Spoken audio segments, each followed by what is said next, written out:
తెలంగాణ దశాబ్ది ఉత్సవాలకు ఘనంగా ఏర్పాట్లు చేస్తోంది రాష్ట్ర ప్రభుత్వం. ఇందులో భాగంగా రేపు జరిగే వేడుకలకు రావాలని గవర్నర్ రాధాకృష్ణన్ను ఆహ్వానించారు CM Revanth Reddy, deputy CM Bhatti Vikramarka. రాజ్భవన్కు వెళ్లిన రేవంత్, భట్టి గవర్నర్కు శాలువా కప్పి బొకే ఇచ్చి సత్కరించారు. రాష్ట్ర అవతరణ వేడుకలకు రావాలని గవర్నర్ను ప్రత్యేకంగా ఆహ్వానించారు. ఉత్సవాలకు సంబంధించి వివరాలను గవర్నర్కు వివరించారు సీఎం, డిప్యూటీ సీఎం. పరేడ్ గ్రౌండ్లో ఆవిర్భావ వేడుకలకు గ్రాండ్గా ఏర్పాట్లు చేస్తుంది ప్రభుత్వం. దశాబ్ది ఉత్సవాలకు ప్రతిపక్ష నేతలు, ఉద్యమకారులు, అమరుల కుటుంబాల సభ్యులు హాజరు కానున్నారు. తెలంగాణ దశాబ్ది ఉత్సవాలకు ఏర్పాట్లు చురుగ్గా సాగుతున్నాయి. ట్యాంక్ బండ్ సహా పరేడ్ గ్రౌండ్స్లో పనులు వేగంగా పూర్తవుతున్నాయి. జూన్ 2న ఉదయం CM Revanth Reddy gun park దగ్గర అమరులకు నివాళులర్పించనున్నారు. ఆ తర్వాత పరేడ్ గ్రౌండ్స్కు వెళ్తారు. అక్కడ గౌరవ వందనం స్వీకరించిన తర్వాత రాష్ట్ర గీతాన్ని జాతికి అంకితం చేస్తారు. పండుగ వాతావరణంలో వేడుకలు చేసేందుకు ట్యాంక్ బండ్ను ముస్తాబు చేస్తున్నారు. సాయంత్రం 5 గంటల నుంచి రాత్రి 11 గంటల వరకు ట్యాంక్ బండ్పై ప్రత్యేక కార్యక్రమాలు ఏర్పాటు చేశారు. తెలంగాణ దశాబ్ది ఉత్సవాలకు ఘనంగా ఏర్పాట్లు చేస్తోంది రాష్ట్ర ప్రభుత్వం. ఇందులో భాగంగా రేపు జరిగే వేడుకలకు రావాలని గవర్నర్ రాధాకృష్ణన్ను ఆహ్వానించారు CM Revanth Reddy, deputy CM Bhatti Vikramarka.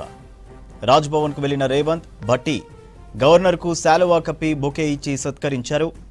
రాష్ట్ర అవతరణ వేడుకలకు రావాలని గవర్నర్ను ప్రత్యేకంగా ఆహ్వానించారు. ఉత్సవాలకు సంబంధించి వివరాలను గవర్నర్కు వివరించారు సీఎం, డిప్యూటీ. పరేడ్ గ్రౌండ్లో ఆవిర్భావ వేడుకలకు గ్రాండ్గా ఏర్పాట్లు చేస్తోంది ప్రభుత్వం. దశాబ్ది ఉత్సవాలకు ప్రతిపక్ష నేతలు, ఉద్యమకారులు, అమరుల కుటుంబాల సభ్యులు హాజరు కానున్నారు. తెలంగాణ దశాబ్ది ఉత్సవాలకు ఏర్పాట్లు చురుగ్గా సాగుతున్నాయి. ట్యాంక్ బండ్ సహా పరేడ్ గ్రౌండ్స్లో పనులు వేగంగా పూర్తవుతున్నాయి. జూన్ 2న ఉదయం CM Revanth Reddy gun park దగ్గర అమరులకు నివాళులర్పించనున్నారు. ఆ తర్వాత పరేడ్ గ్రౌండ్స్కు వెళ్తారు. అక్కడ గౌరవ వందనం స్వీకరించిన తర్వాత రాష్ట్ర గీతాన్ని జాతికి అంకితం చేస్తారు. పండుగ వాతావరణంలో వేడుకలు చేసేందుకు ట్యాంక్ బండ్ను ముస్తాబు చేస్తున్నారు. సాయంత్రం 5 గంటల నుంచి రాత్రి 11 గంటల వరకు ట్యాంక్ బండ్పై ప్రత్యేక కార్యక్రమాలు ఏర్పాటు చేస్తారు. తెలంగాణ రాష్ట్ర ఆవిర్భావ వేడుకలకు ఘనంగా ఏర్పాట్లు జరుగుతున్నాయి. వేడుకలకు పరేడ్ గ్రౌండ్ సుందరంగా ముస్తాబవుతోంది. రాష్ట్ర సంస్కృతి సాంప్రదాయాలు ప్రతిబింబించేలా సాంస్కృతిక కార్యక్రమాలు ఏర్పాటు చేస్తోంది సర్కార్. 25,000 మందికి పైగా హాజరు కానున్న ఆవిర్భావ వేడుకలకు సీఎం రేవంత్ రెడ్డి ముఖ్య అతిథిగా హాజరు కానున్నారు. ప్రతిపక్షాల నేతలకు, వివిధ రాష్ట్రాల ముఖ్య నేతలు, ఉద్యమకారులు, అమరుల కుటుంబాల సభ్యులను ఆహ్వానించింది ప్రభుత్వం. రాష్ట్ర ఆవిర్భావ వేడుకలకు ఘనంగా ఏర్పాట్లు జరుగుతున్నాయి. వేడుకలకు పరేడ్ గ్రౌండ్ సుందరంగా ముస్తాబవుతోంది. రాష్ట్ర సంస్కృతి సంప్రదాయాలు ప్రతిబింబించేలా సాంస్కృతిక కార్యక్రమాలు ఏర్పాటు చేస్తోంది సర్కార్. 25,000 మందికి పైగా హాజరు కానున్న ఆవిర్భావ వేడుకలకు సీఎం రేవంత్ రెడ్డి ముఖ్య అతిథిగా హాజరు కానున్నారు. ప్రతిపక్షాల నేతలకు, వివిధ రాష్ట్రాల ముఖ్య నేతలు, ఉద్యమకారులు, అమరుల కుటుంబాల సభ్యులను ఆహ్వానించింది ప్రభుత్వం.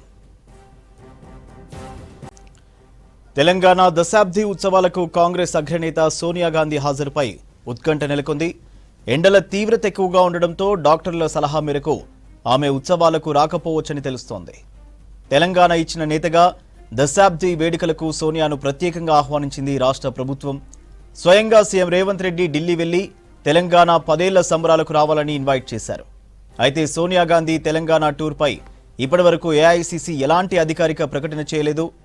ఒకవేళ సోనియా రాలేని పక్షంలో వీడియో సందేశం ఇచ్చే అవకాశం ఉంది.